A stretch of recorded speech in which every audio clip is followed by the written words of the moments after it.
Hey, Steve. Clearly, I'm way too early. I don't know. I figured by 10 till would be about the right time. So in this format, everybody that joins will be able to either be seen or at least a screen will show up that they're a call-in user or something. Yep. Okay. Yeah, everybody will be able to see all the participants as they enter their name.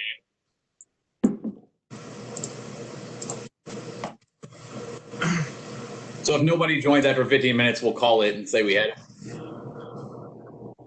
I think if nobody joins after 15 minutes, I let everybody else go. But it occurred to me after sending it out, the public notice says a meeting from 6 to 7:30. So I might have to keep the line open and just sit here and hang out by myself. I'm also very relieved that now the precedent has been set and we've had 2 public meetings and not public hearings. So like, yeah. We're doing it. Yeah. And it's amazing. Nobody showed up to arrest us during the last one. And I was kind of told it was like forbidden. Yeah. Certain parties would have us believe so. And technically, this is our 3rd public meeting. We hosted one last year for our changes to 108, but nobody showed up. Hello, welcome to the meeting. And Steve or Glory, can you guys see the message I sent in chat, or do I have to resend it when people join to see it? I do not see it. Okay. I didn't figure because I sent it out just when I started it, but I'll send it out periodically as people join just to let everyone know. Actually, I'm seeing it. You are? Well, I just sent it, so you might, if you don't see it twice, it might be just because I just sent it. Oh, okay. Yeah, mine has a 5:51 timestamp. Yeah. Yes, same here. Okay. How are you doing, Lori? Oh, busy as usual. How are you all? Staying pretty busy as well. If you guys don't shut down, we don't get to shut down. Sorry. Yeah, I know. So I don't know what I would do if I were stuck working from home all the time, though. I just, I need to see people, so. Be careful what you wish for. You can be stuck around the wrong people. Well, some days you take the good with the bad, right?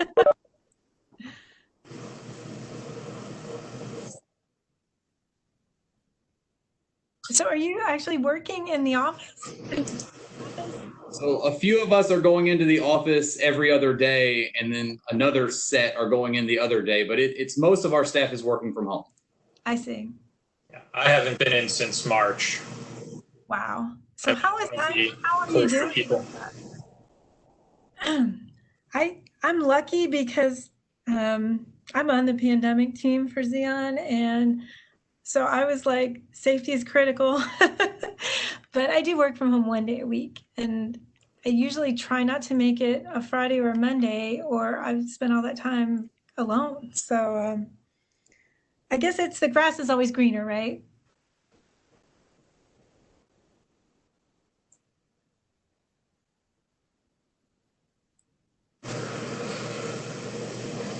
For a little bit there.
Everyone who's joining us here, thanks for coming. We're just going to hold on a few more minutes till probably a little bit after 6, give everybody plenty of time to join us or let us know if they're having any technical issues.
See a few more people joining us. Just wanted to say thanks everyone for joining the public meeting on the advance notice of proposed rulemaking for the chemical accident prevention provisions. We'll begin in just a few minutes.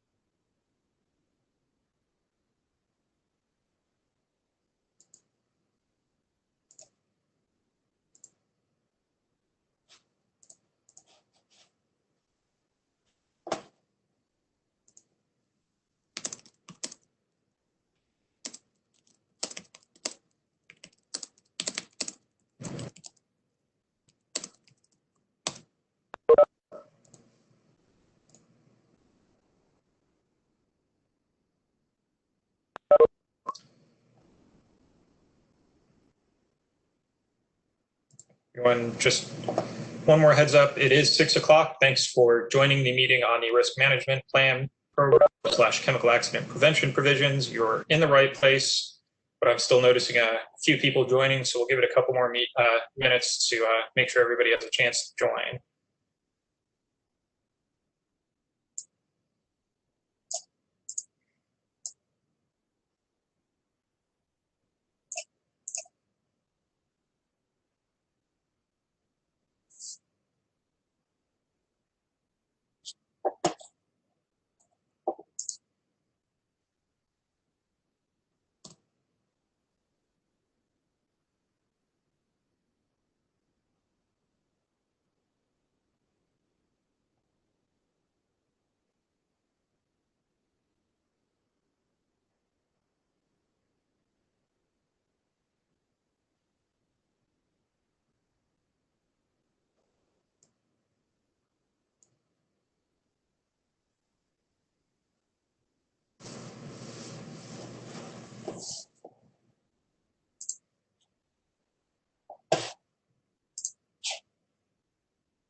Right.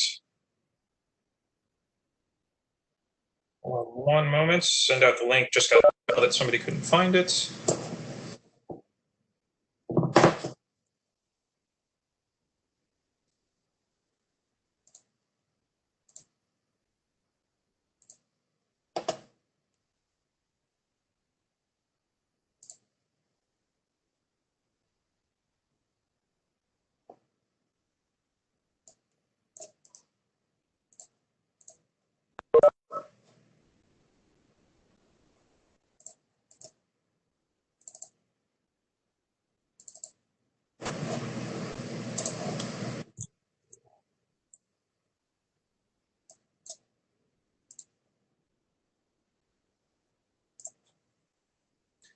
For everybody who just joined, sorry, we're making sure everybody has a chance to join. We'll get started on our meeting on the risk management plan rule in just 1 minute here.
All right.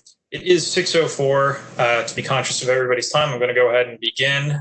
Thank you for joining us for the meeting on the advance notice of proposed rulemaking regarding Louisville Metro Air Pollution Control District Regulation 515, also known as the Chemical Accident Prevention Provisions or the Risk Management Plan Provisions, RMP for short. So if you hear me talking about RMP, that is this program broadly.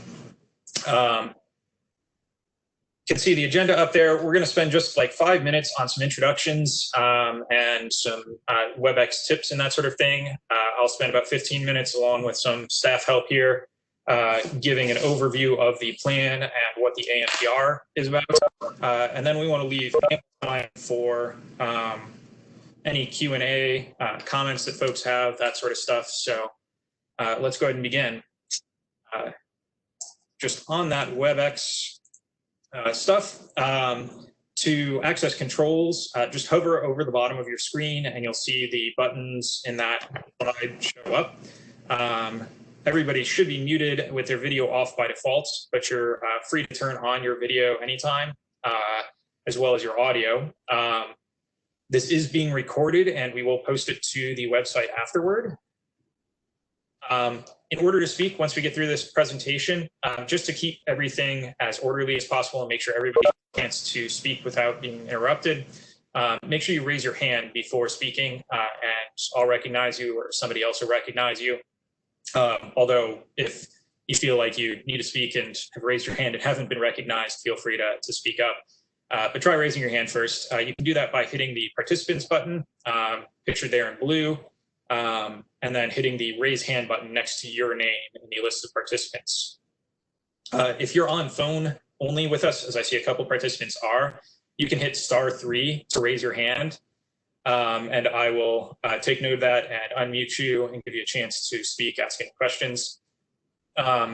If you are on the phone or on a computer viewing this, you can hit *3 again or hit that raise hand button again to lower your hand once your question is answered, or if even before we get to you, that question gets answered. If you notice that you are not being free to hit that unmute button, you can also turn on your screen if you'd like others to be able to see you while you're speaking. If you do not feel comfortable speaking up and you're on a computer or a smartphone app, you can hit that chat button. Looks like a little chat bubble. and it'll bring up the chat screen, and you can type in questions. You're also free to email errorregs@louisvilleky.gov with any questions, or even simpler, if you have trouble remembering that, even error@louisvilleky.gov, and that'll find its way to the right person. Errorregs@louisvilleky.gov will come to me directly. Error@louisvilleky.gov will come to our public information folks, and they'll make sure you get to the right people. That said, thank you everybody very much for attending, and welcome from the APCD. After the tips there, just before we started, I wanted to make a few introductions. First, my name is Byron Gary. I am the regulatory coordinator for APCD. I am in charge of drafting all of our rules. So the ANPR that you may have had a chance to look at was my work with a lot of input from a whole bunch of other folks, a few of whom are on the line now. I want to recognize Keith Talley, our director, is on the line, as is Rachel Hamilton, our assistant director. Stephen Gravett, who is the manager of our compliance division, both industrial and community compliance, is here with us, as is DJ Fountain. DJ is the supervisor for the industrial compliance division. He also heads up administering the RMP rule within APCD. My direct manager is also on the line, Director of Program Planning, Michelle King, as is the manager of our division, Matt King. There are a handful of other APCD folks on the line, so if anybody I didn't introduce there speaks up, feel free to introduce yourself. Just to start us off, really quickly, spend maybe 15 minutes or so here, noticing it's 6:08, so should be done well before 6:30, and open it up for any questions that everybody has. Just starting off with a quick overview of the risk management plan / chemical accident prevention provisions. The inspiration really came about from the 1986 disaster in Bhopal, India, when Congress overhauled the Clean Air Act 4 years later in 1990. One of many new provisions they added was Section 112R of the Clean Air Act, which set up the sort of outlines of the RMP program. 6 years later, EPA adopted the initial rules at 40 CFR Part 68 in 1996. And 3 years after that, APCD, at the time the Jefferson County APCD, accepted delegation to administer the program here in Louisville. The RMP program has sort of three broad elements to it. Any company that has over a threshold amount of one of the 77, I think, toxic chemicals or 63 flammable and explosive chemicals at their facility has to conduct all three of these elements. The first is a hazard assessment, really taking a close look at what they have, their accident history, and what the sort of worst case and other scenarios could be if there were an accidental release. They're also required to have a prevention program that goes through safety and precautions, backstops at their facility, as well as training, things like that. And finally, they have to have a response program. This is a sort of, if something were to happen, how to handle it. Some facilities respond directly themselves. Some of them, it is just making sure they are coordinating with local emergency management agency. In all cases, every facility has to coordinate with the AMA. Some of them also, in addition, have a response program on site. Just as far as what that looks like in Louisville, DJ administers it. I'm going to let him talk for just a minute or two here about what that looks like here in Louisville.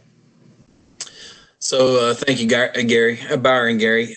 This is DJ Fountain. I'm with Air Pollution Control District for about 15 years.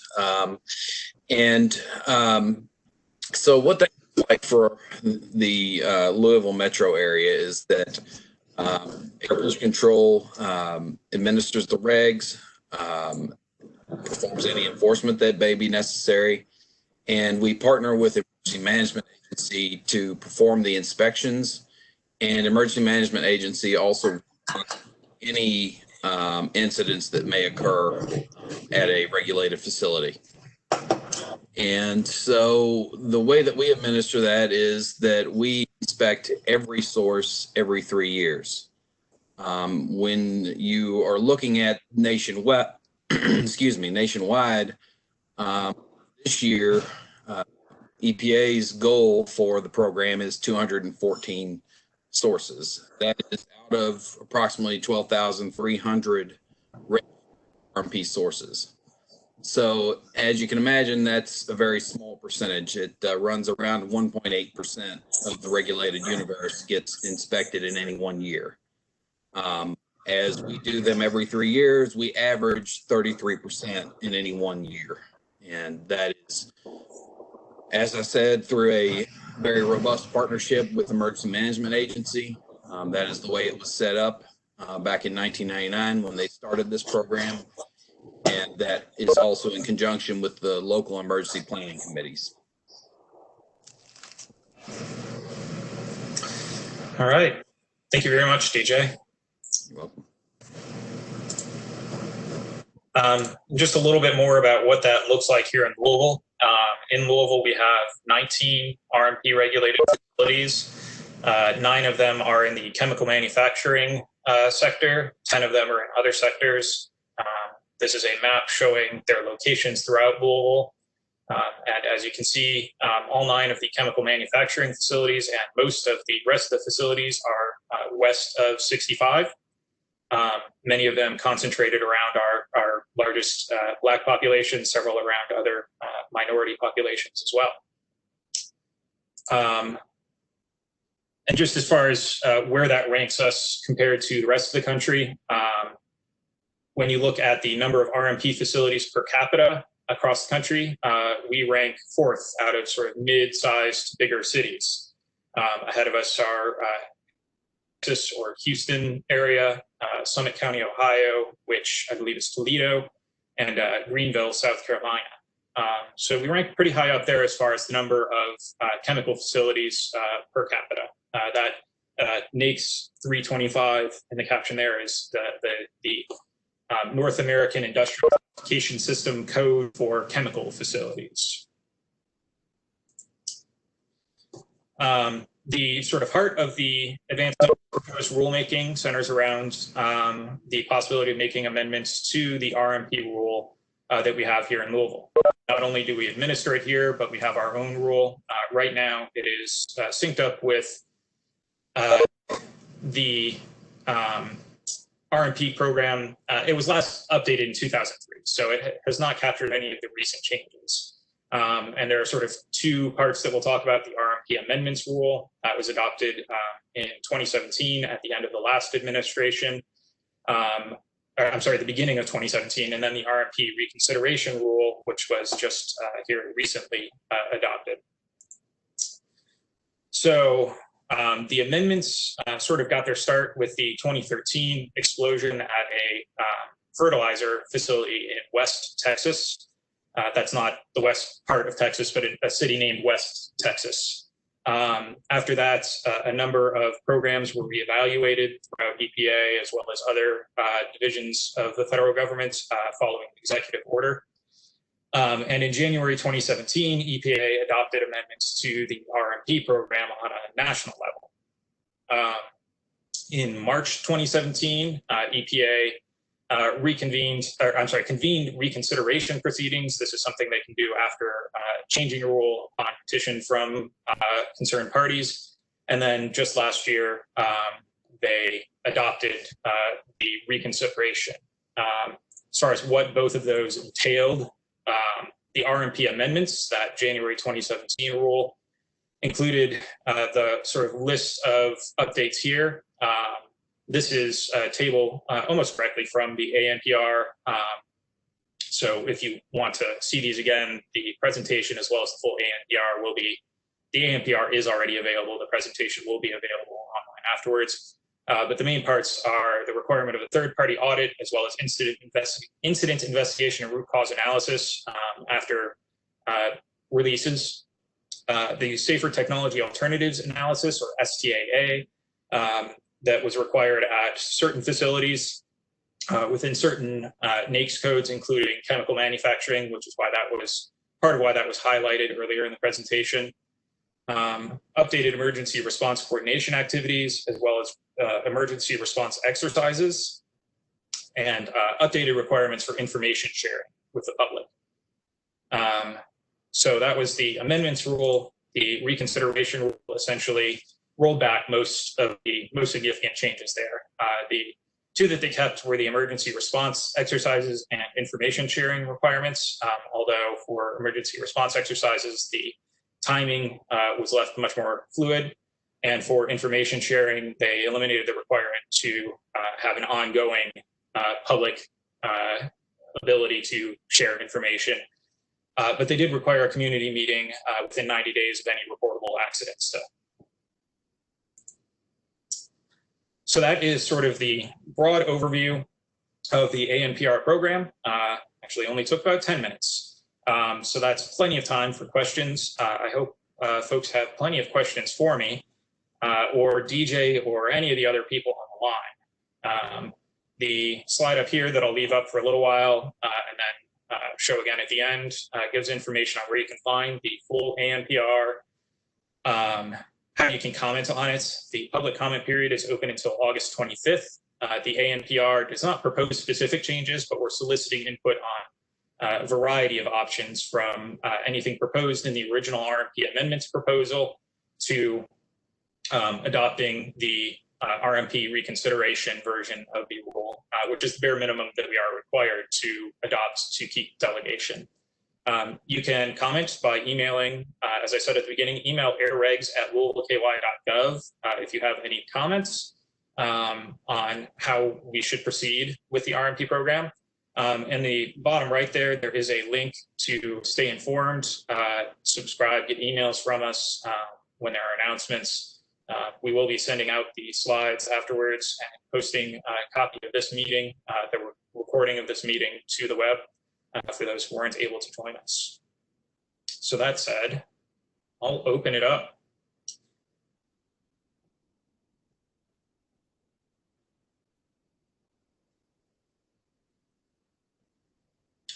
Also, keep an eye on the chat window there if you have it. Those links will be posted there. Can't really copy and paste your screen. So look to that chat window for those links.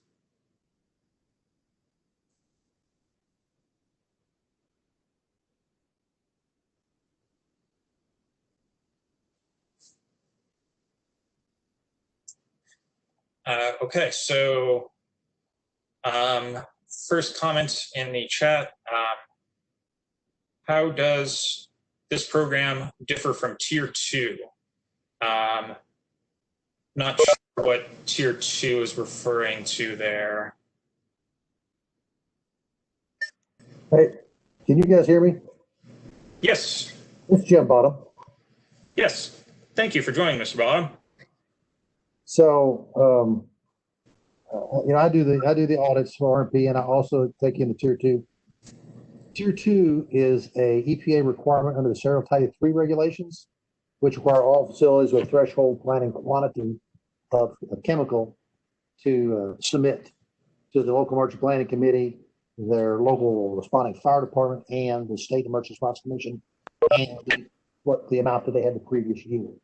So that covers amounts that are much, much smaller than the threshold amounts required for the RMP program. Tier 2 is your basic filing, and there's about 525. The next step above that on the response plan for, and there's a couple hundred, maybe 225 of those. And then the RMP plan, which is a separate plan under the Clean Air Act, different for Serial Title 3. And then under the RMP are the super high level facilities, like you say, the 20 plus facilities that we have here, which is the ones with the large quantities of the toxic or flammable / explosive materials. Okay, thank you very much, Mr. Bottom. And for folks who didn't catch that, that was Jim Bottom, who is APCD's partner at the Emergency Management Agency that DJ was describing earlier, who is one of the folks who conducts the inspections at facilities. Very knowledgeable resource to have on the line. Thanks for joining us. All right.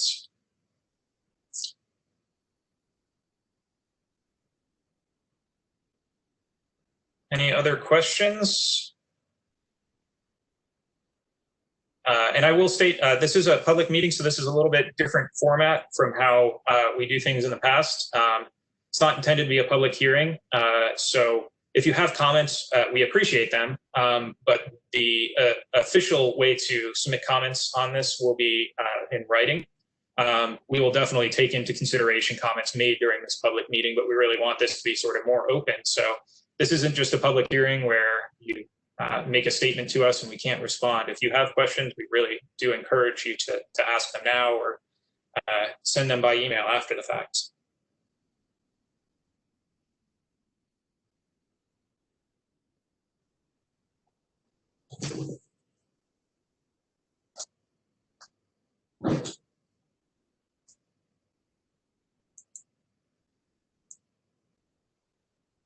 And we are scheduled to go until 7:30, so I'm going to stay on the line in case folks join us a little later. But there are no questions. Not seeing any hands.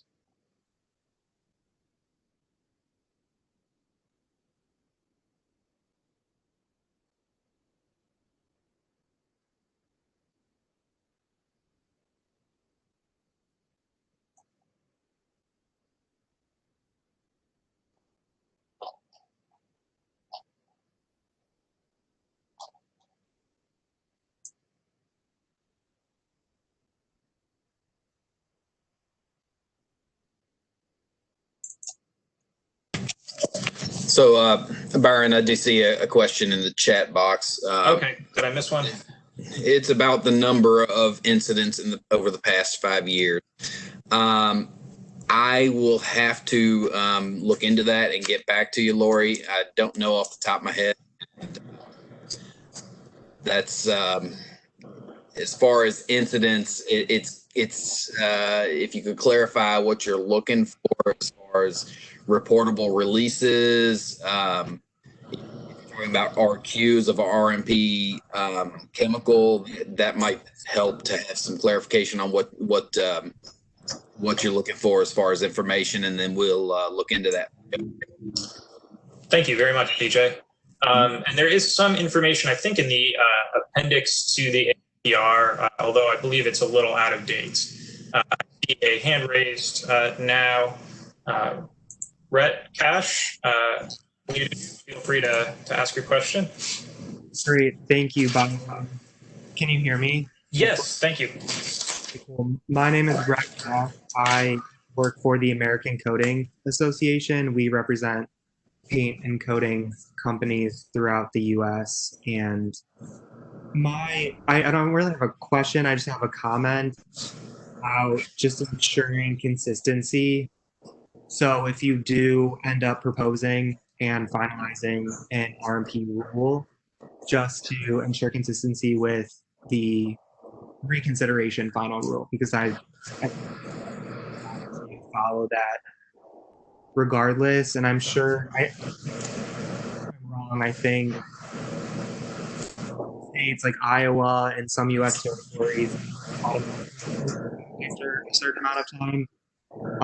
And I'm not sure if any other states have adopted the RMP reconsideration final rule yet, but if they have, look to those states that have adopted the rule just to ensure consistency throughout the U.S., because that just makes it easier for coatings companies, for example, to comply with these regulations. So more of a comment than a question, but thank you.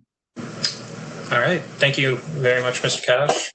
Looks like you've already muted yourself. I will say, just as a follow-up, we are one of, DJ, correct me, I think there are a total of 9 states in the U.S. that administer the RMP program themselves, and there are 5 or 6 localities, although all of the localities that administer it are within one of those states that already administers it. So generally, there are only about 9 other places that administer the RMP program themselves. I don't know what action they have taken so far as the reconsideration rule.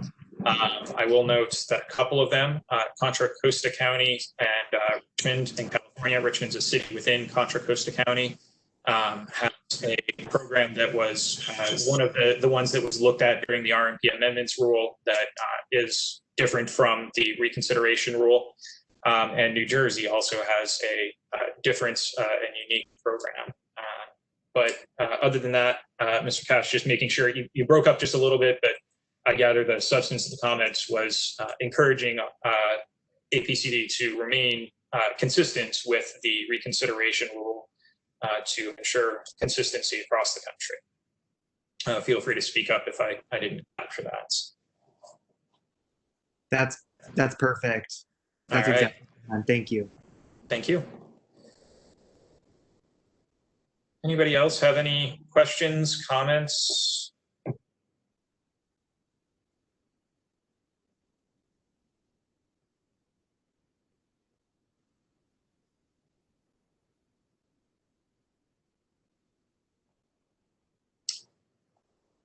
I see that DJ wasn't the only one to catch me on overlooking that question earlier from Lori. Thank you, Kelly, for pointing that out as well. Sorry, Lori, I really wasn't trying to ignore you there, I promise.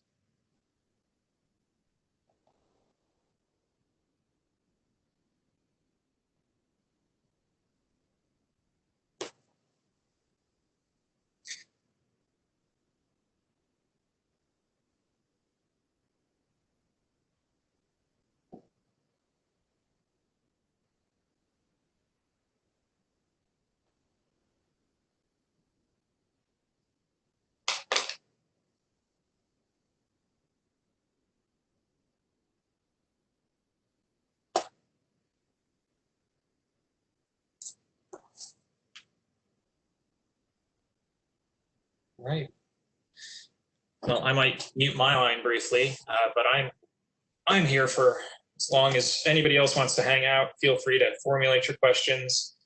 I can put back up the information on how to share those comments if you have that as well in writing.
It occurs to me, I also didn't mention, we are glad, it seems like not a lot of folks are speaking up. I don't know if it's the format or whatever, but we are also accepting comments on just the best way to reach out to the public. So if anybody has any thoughts on better ways to get this out, we really do want input from as many folks in the community, as many of our stakeholders as we can get. We've really tried to reach out through as many organizations as we can. COVID's made it a little tough. We haven't been able to set up in-person meetings. So if anybody has any thoughts on that, we are happy to hear those as well.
Just got a question in the chat asking about a second public meeting.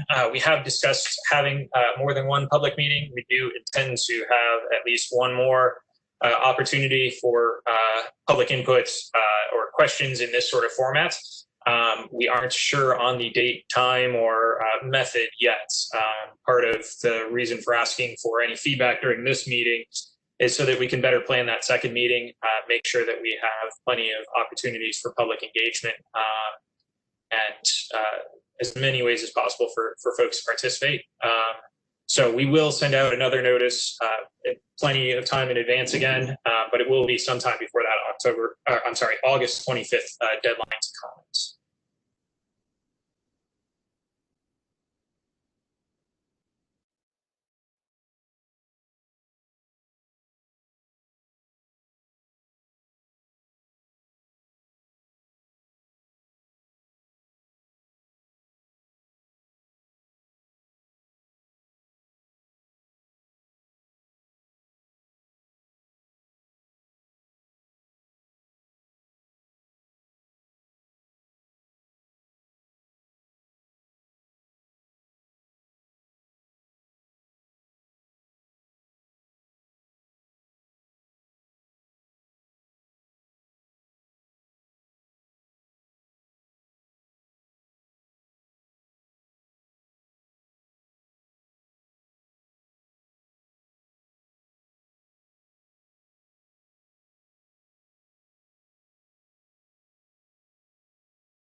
Just for anybody who has joined us, we went through a presentation. We are open any questions on the RMP program or the ANPR that was released. Glad to pull back up any slides too if anybody wants to go back through any of that.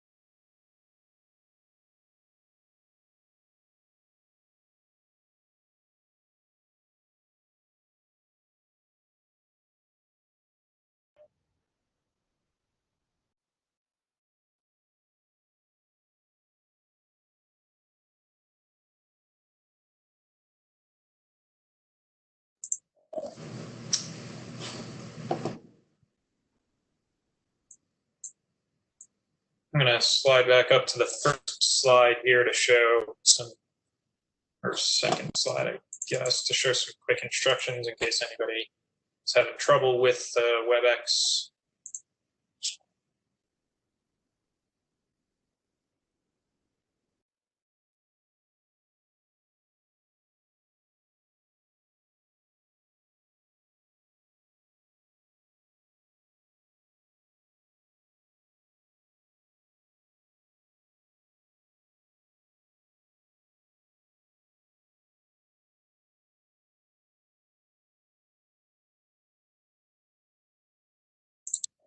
See another question about best way to get the information about the incidents, as mentioned earlier.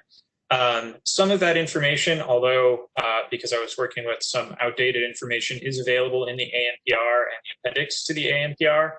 I think including a rough overview of the number of incidents from, I believe it was 2013 to 2017. We would be glad to provide more updated information, although RMP information is not as broadly publicly available because of national security concerns. You can request nationwide information from EPA through an open records request on some aspects of RMP, but not the full program. As far as local information, feel free to follow up with DJ in particular. You can also file an open records request with us if there's information that's not in the ANPR that you would like to see. That information is available on APCD website as well.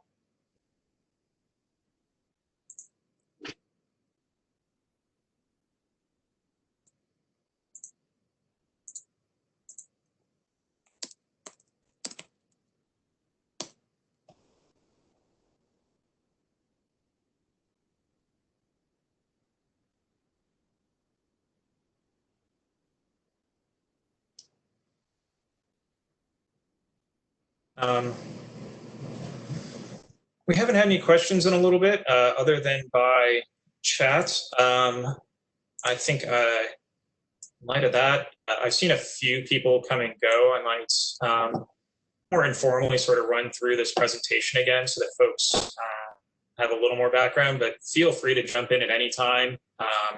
As shown here, hit that participants button and to raise your hand. If you're not recognized, it's not that we're ignoring you. Feel free to, you can unmute yourself and speak up at any time. The raise hand was mostly so we didn't have too many people talking at once, but since that hasn't been too much of a trouble, I'm going to run through this, but again, feel free to jump in if you have questions at any point.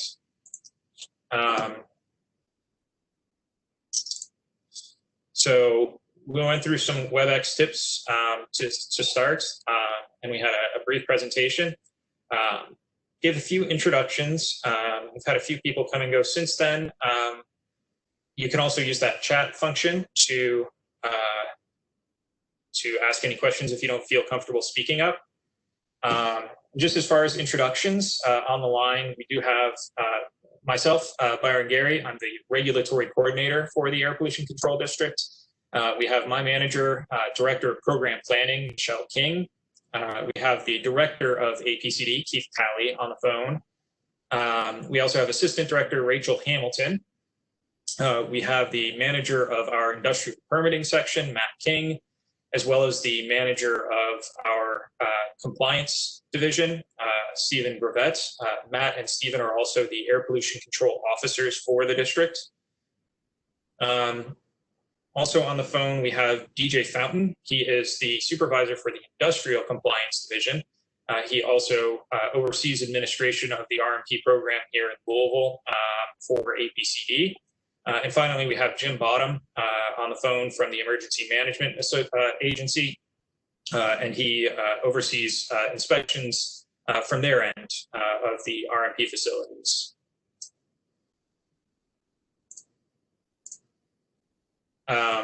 Start off with just a brief overview of what the Risk Management Plan Program / Chemical Accident Prevention Provisions, the RMP program, as we often refer to it, is. As history goes, it was really inspired by the disaster in Bhopal, India in 1986. Large spill at a Union Carbide facility that killed thousands of people. In 1990, when Congress was overhauling the Clean Air Act, in the 1990 Clean Air Act Amendments, they added a new section. They added a lot of new sections. One of them was Section 112R, that set up what is now known as the RMP program. In 1996, EPA adopted the original RMP rules. Those are 40 CFR Part 68. In 1999, APCD accepted delegation to administer the program here within Louisville. As far as sort of broad overview of what the RMP program entails for facilities with a threshold amount of any number of about 140 chemicals, some toxic, some flammable or explosive. Any company that has over a threshold amount of those has to conduct at least some of all three of these. They have to conduct a hazard assessment, looking at what they have on site, what the potential consequences are if there were a spill, a release, a fire, something like that. And they have to keep a detailed accident history at their plants. They also have to conduct a prevention program that includes both employee training measures as well as monitoring and safety precautions, and have those well documented at their plant. And they're also required to have a response program. All RMP facilities are required to have a plan in place for how they contact emergency management authorities, local fire department, and things like that. Some programs also require that the facilities have a on-site response plan, how they themselves will respond. Some are just contact the fire department, and that's their response program, as well as making sure that they have that documented and who to contact in case of an emergency. Within Louisville, DJ is still on the phone. I'm going to let him take this slide again if he doesn't mind. He oversees administration. Follow up too. Thanks again, Byron. So basically, we have accepted delegation in 1999. The Air Pollution Control District maintains the regulation and administers the program and performs any enforcement that might be necessary. And we have strong partnership with emergency management, by which we inspect these sources once every 3 years. And to contrast that with EPA, which administers most of the rest of the country, with the exception of some states and locals, mostly in the Southeast, they will do about 1.8% of the regulated universe of 12,300 nationwide sources. So we inspect ours on an average 33% in any 1 year. And that, as I said, that is due to a robust partnership with emergency management, who has a lot of expertise in industrial sources and in the operation of these kind of plants. So that is how we administer it here in Louisville. Thank you very much, DJ. Taking a moment, see if anybody has any questions. Like I said, feel free to jump in at any point, but just looking through, I don't see any hands raised. Nobody speaking up. I'll continue along with the presentation. Within Louisville, we have 19 RMP facilities. 9 of those are chemical manufacturing facilities within North American Industrial Classification System, NAICS 325. So that's the code for chemical manufacturing facilities. The other 10 facilities are a variety of other industries. Several of them are warehouses that use ammonia for refrigeration.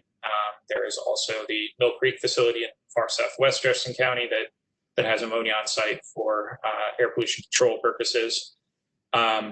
We did highlight both here and in the RMP that the majority of these, in the ANPR, majority of these RMP facilities are in West Louisville, many of them concentrated around the predominantly minority West End, which is part of the reason for focus on the program here in Louisville. Also comparing our program, our number of facilities to just sort of national averages, looking on a per capita basis at chemical facilities specifically. I'll get to chemical facilities and why they're specifically important to this rulemaking in a bit, but looking for counties with a population of greater than 500,000, we are 4th in the nation in per capita number of chemical facilities.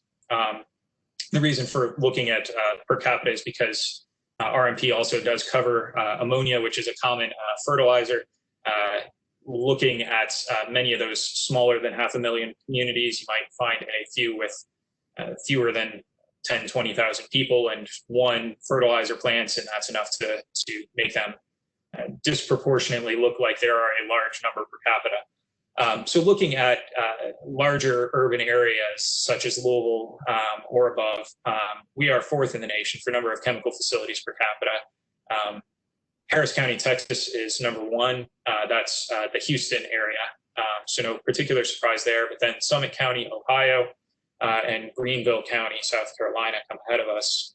Hamilton County, Ohio, being Cincinnati coming in just behind us as far as number of chemical facilities per capita.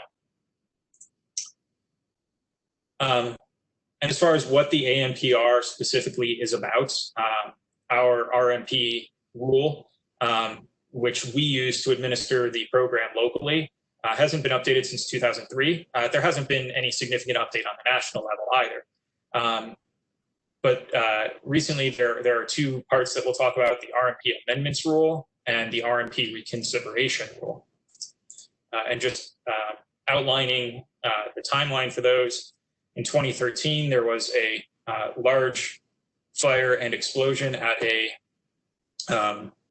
agricultural fertilizer distribution center in West Texas that killed a number of people. And after that, the president issued an executive order that a number of different programs be reviewed, one of them being the RMP program for chemical accidents. Following a lengthy rulemaking process in January 2017, EPA adopted the RMP amendments. And then shortly later that year, after the change in administrations, EPA convened reconsideration proceedings based on petitions from a number of different entities. And then just last year, the RMP reconsideration rule was finalized, reconsidering many of the aspects of the RMP amendments rule. Just as far as what the different components are, the RMP amendments rule adopted in January 2017 was very broad, but these are some of the most important things that were adopted. The requirement for a third-party audit, as well as root cause analysis after incidents. The safer technology alternatives analysis that was required from certain facilities within paper, petroleum, and chemical manufacturing. That's part of the reason that chemical manufacturing was highlighted. EPA determined that they were particularly hazardous industry, so more was required. They also updated emergency response coordination activities, and emergency response exercises were mandated for most facilities. They also updated the information sharing portion of the rule and required an ongoing notification publicly that information was available and how, as well as requirements that facilities host a public meeting within 90 days after an incident. So that was the amendments rule, at least the biggest parts of it. And then the reconsideration rule adopted last year rolled back most of those provisions, including the third-party audit, the incident investigation root cause analysis, the safer technology alternatives analysis, and the emergency response coordination activities required. They did keep the emergency response exercises provisions, although they left the required timing somewhat more fluid on that. And they kept the requirements for facilities to host a public meeting within 90 days after a reportable incident.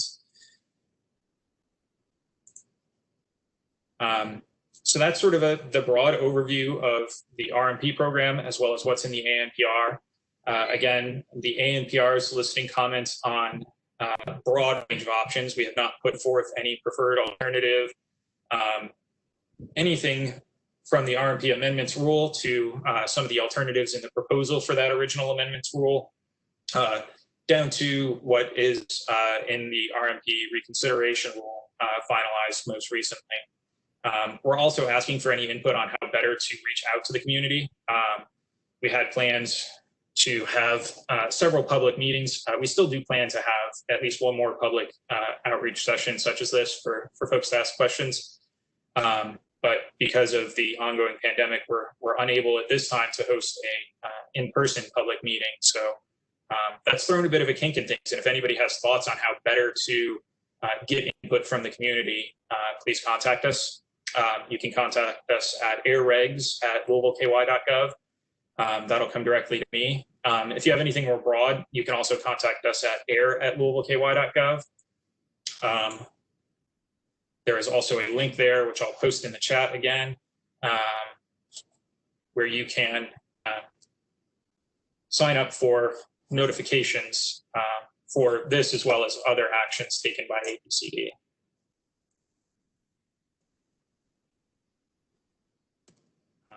Feel free to ask questions now, as at any time. That is the link to sign up to stay subscribed. And you can also email airregs@louisvilleky.gov. Thank you again, everybody who's taken the time out of their evening to come and participate here. We really do appreciate it, and hope to get input on more ways to make sure that everybody has a chance to ask any questions that they have. Also, the public comment period on the ANPR is open until August 25th. So send those comments by email, in writing, or to the address listed here.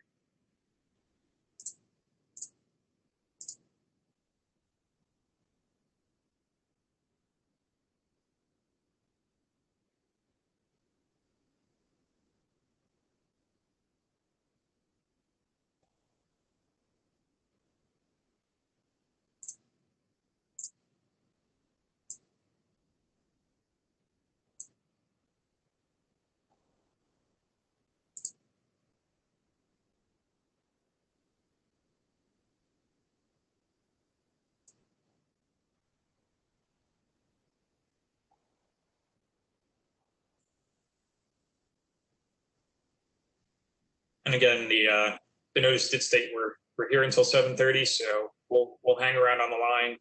Feel free to take the time to formulate your question, or if you don't feel like speaking, feel free to place it in the chat, or feel free to email it to that email address airregs AIRREGS@louisvilleky.gov.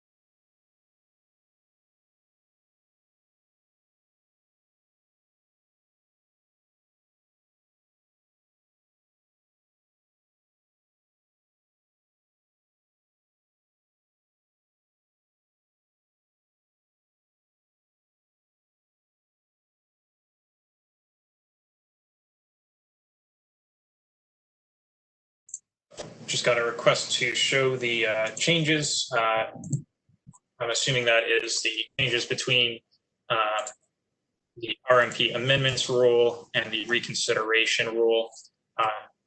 Again, these are not red line strikeout of what we have proposed at all. This is what was changed from 2017 to 2019. We have not put forward any proposed language at this point yet.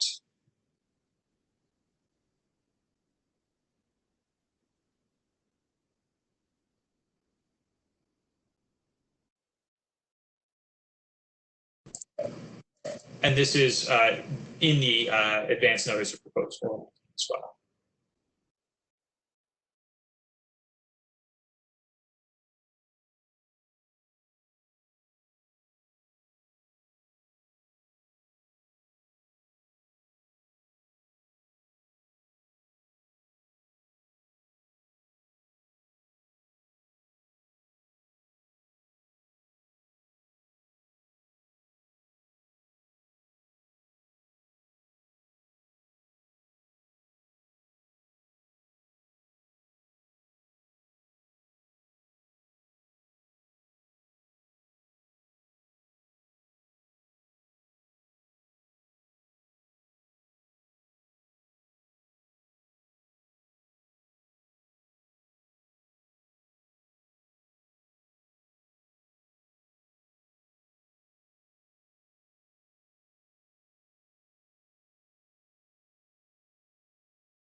received a question about the number of Louisville facilities with program 2 or 3 processes.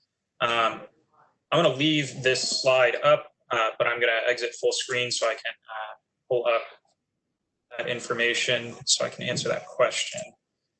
Let's see. Within Louisville, there are no program level 1 facilities. We have a total of 3 program level 3 facilities, and it looks like the remaining 16 are all program level 3. As far as what the difference between all of those is, I could explain, but I think DJ might better be able to explain, because I always get a little muddled between program level 1, 2, and 3. DJ, do you mind what those differences are? Right. So generally, the difference is in the level of mechanical integrity and some of the other parts and portions of the program. So the program level 3, or 16 program level 3 and 3 program level 2. Generally, the program level 2 are going to be simpler processes.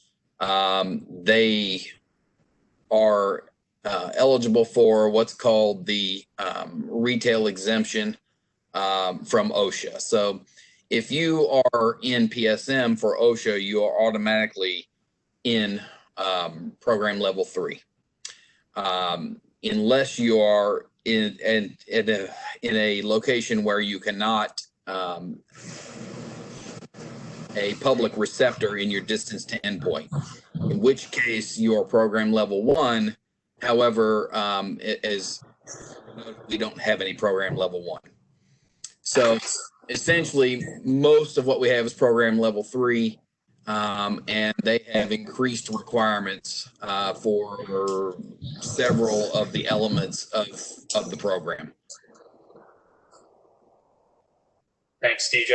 So just to overview, program level 1 to 3 is generally from least amount of requirements for program level 1 up to the most stringent requirements generally for program level 3. That is correct. And we got a question in chat. There were a lot of numbers there. Sorry, I probably misspoke. 15 of the RMP facilities in Louisville are program level 3. 3 of the RMP facilities in Louisville are 2. Sorry, it's easy to stumble between repeating numbers and abbreviations like that. Sorry, I didn't speak very clearly.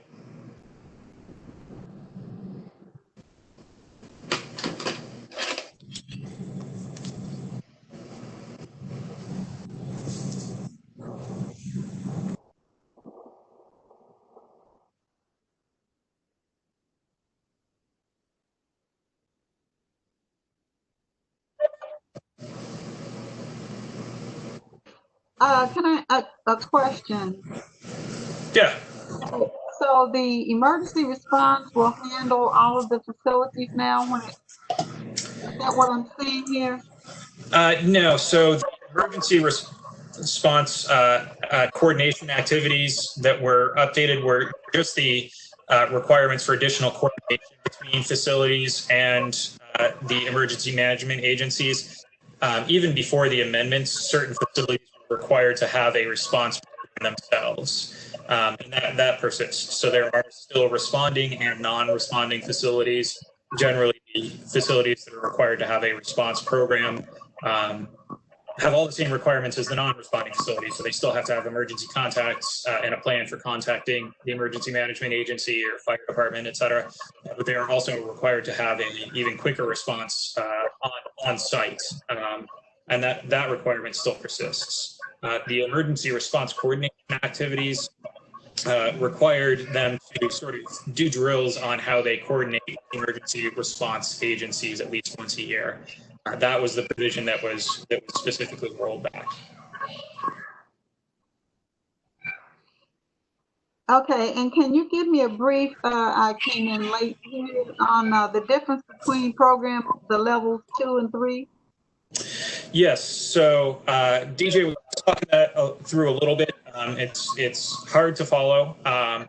The program levels differ between 2 and 3, basically from program level 1 having the least stringent requirements up to program level 3 having the most stringent requirements.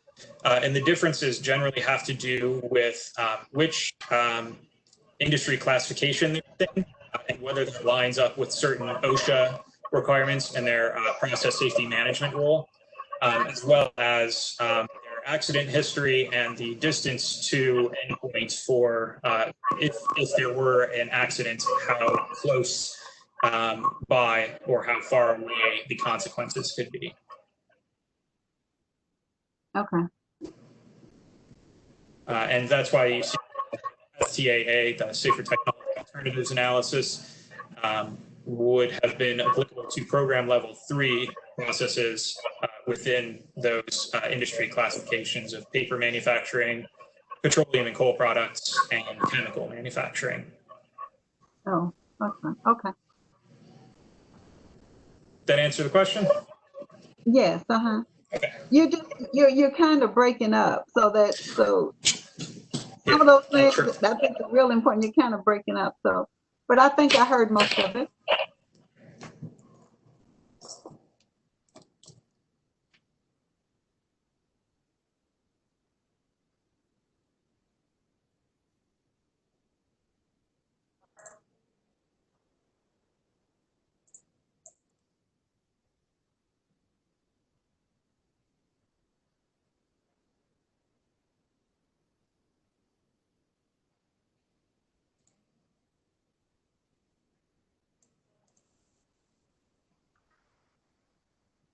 I've switched audio methods. Is that a little clearer, Anita? Yes, yes. Sorry about that. But yeah, so the question was two-part. The first, I think, was about the emergency response coordination activities that's been rolled back. And I clarified that that was not changing the requirement for some facilities to have an on-site response program. That predated the RMP Amendments rule for 2017. So some facilities are still required to have an on-site response program, and all of them are still required to have a plan for coordinating with local emergency management agencies. But what was changed, what was rolled back with the reconsideration rule was the requirement to have emergency response coordination activities with a local management agency at least once a year for all program level 2 and 3 processes. The other part was what the 3 different program levels mean. Generally, they from program level 1 being the least risky, having the least stringent rules applied to them, up to program level 3 being the potentially most and therefore having the most requirements. And how they rank has to do with how their hazard assessments ranks them, as in whether they have the potential for off-site consequences and how far away those are, as well as whether they fall into certain industry classifications.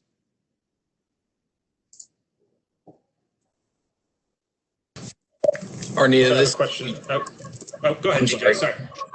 Arnita, this is DJ Fountain with the district. I did a brief presentation for the board, and Michelle King has been kind enough to link to that in the chat. So you may be interested in that, but it is just a brief overview of it. The difference between program 2 and program 3 are not necessarily evident, but I'd be happy to discuss and answer any further questions that come up as you have them. I'm putting that link to DJ's presentation in our chat again, so you can copy and paste it.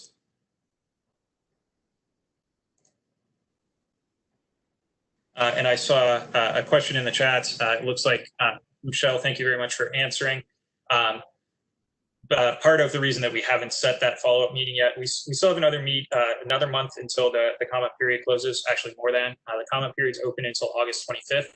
And we wanted to wait until after this first public meeting so that we could get any feedback that folks have that did manage to attend this one on how we could improve it. Other ways we can reach out to the community. We really want to have as many people have the opportunity to ask questions, to hear from us, as well as for us to hear from them as possible. So if you have any input, let us know. We will give at least a couple weeks notice again so that everybody has time to participate. But anything from best format, best way to reach out to people, best time of day or day of week to have something like this. We are open to any suggestion. Byron, this is DJ again. I just wanted to point out that we did have an intention to post this recording on our webpage for anybody who's curious what they may have missed in the first 40 minutes. That's correct, right?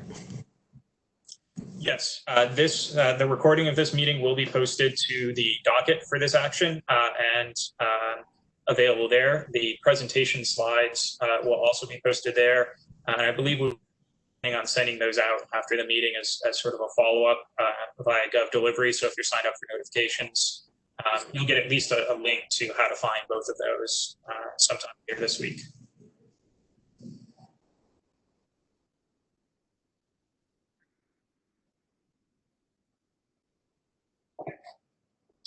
Thank you. If you're following along in the chat, Michelle and DJ have been doing good work following up with some further links there. Michelle has pointed out that the link I sent for DJ's presentation is just to the page for all board meetings. I linked there because you can find both the recording of DJ's presentation as well as the slides.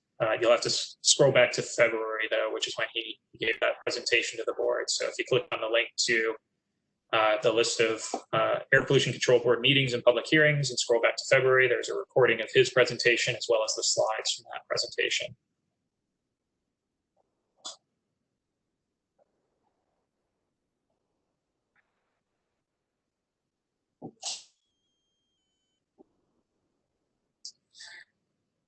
All right, we got just a little over 10 minutes left. So if anybody has any more questions, speak up, raise your hand, put them in chat, or I'm going to scroll back ahead to that last slide again. You can email us at airregs, AIRREGS @louisvilleky.gov. That'll come directly to me as well as Assistant Secretary and Board Secretary Treasurer Rachel Hamilton. You can also subscribe for future updates. I'll place that link in the chat as well right now. Although I have a feeling most folks here right now probably are already subscribed. And if you have any comments, the comment period is open until August 25th. You can comment. Easiest way is by email just to that airregs@louisvilleky.gov address.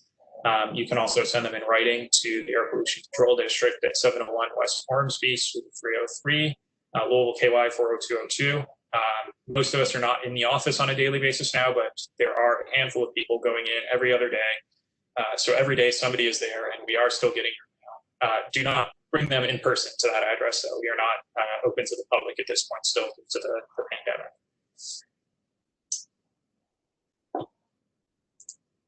Also, we are glad to take comments, again, as I said, on how best to further reach out to the public. We want to hear from as many people, as many stakeholders, as many community members as we can.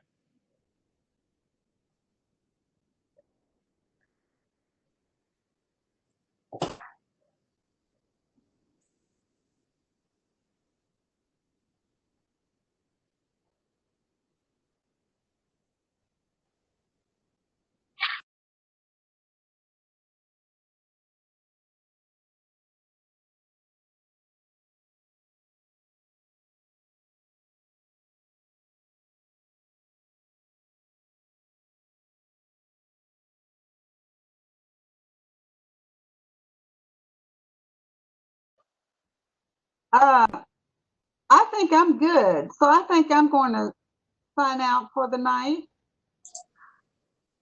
Completely understandable. Thank you so much for joining us, Ms. Gadsden. All right. Thank you. And I know you've got your finger on the pulse of the community. So if you have any suggestions in particular on how better to reach out to folks or any follow-up questions at all, feel free to email us. I think right now, everybody's at home. Well, I put it this way, I won't say everyone, but you know, I'm kind of, I can't say I'm free because I'm like everybody else. I'm sure there are several people on here that have several meetings per day, but new world, so. Absolutely. But thank you all. Thank you. Thank you, everybody else, for joining. We're still here for another 10 minutes. If anybody else has any questions, comments, concerns, or anything of that nature.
Byron, I just wanted to thank you for hosting this. Thank you so much for everything too, DJ. Thanks for the help with the ANPR and with the presentation and everything. Thanks to everybody else from APCD who has been on the phone. I know we've had a few come and go already, but thanks for taking the time. And thanks to our stakeholders who are still on the line, managed to join us. Got just a few minutes left. So if anybody has any questions, now or never, actually now or email us after the fact here at reg@louisvilleky.gov. Well, this is Keith. I also want to thank you, Byron and DJ, but also want special thanks to Jim for getting on and bringing his expertise to the conversation. So we appreciate that. And Jim, hope to see you on the any future meetings that we have. You bring a lot to the table and answer a lot of questions for folks. So we appreciate that. Yeah, I'm not going anywhere. I'll be here. All right, great. Thanks for the follow-up, Keith. Certainly did not mean to leave Mr. Bottom off. Thanks again.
We've got just about 3 minutes left. Haven't had any questions in a while.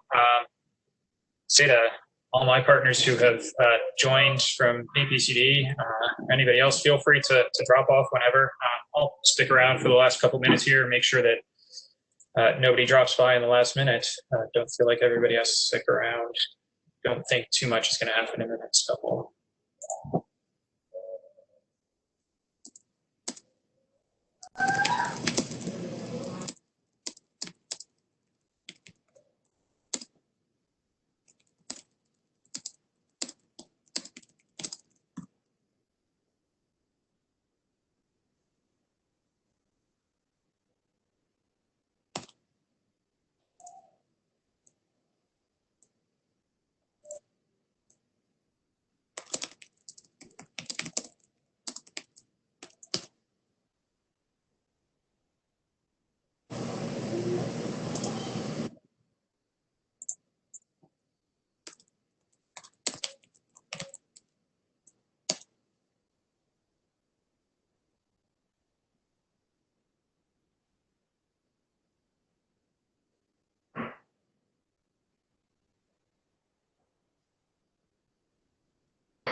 All right. Thank you very much again, everybody.